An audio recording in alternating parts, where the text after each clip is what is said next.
जनाब परवेज़ लाई साहब कहते हैं जनाब कि ए डब्बू नूं फड़ लेंदे तो साड़ी तो हुकूमत चलती रहती। उसी डब्बू से जनाब कुछ दिनों के बाद पंजाब की सदारत का नोटिफिकेशन ले रहे हैं पीटीआई का।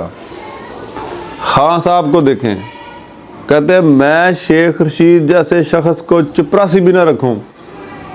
2 मरतबा अपनी हुकूमत में मुख्तलिफ वजारतों पर रखा उसे और आज भी हर जलसे में उनके साथ है। यही परवेज़ लाई कल पंजाब का सबसे बड़ा डाकू था, फिर वज़ीर आला बनाया, अब उस डाकू को पंजाब का सदर बना दिया। वो खान साहब की पॉपुलरिटी यूथ के दिमागों में इस तरह है कि ये सब चीज़ें उनके सामने कोई चीज़ नहीं है। एमक्यूएम इस मुल्क की सबसे बड़ी दहशतगर्द पार्टी है। 4 साल आपकी हुकूमत में मौजूद रही, पवित्र हो गई, कोई परवाह नहीं।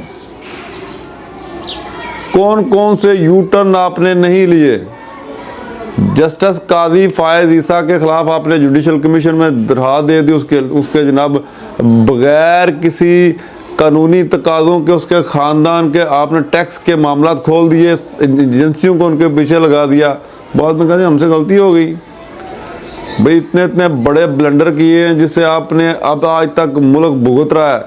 IMF से किया ब्लंडर, वो आज भी मुल्क भुगत रहा है।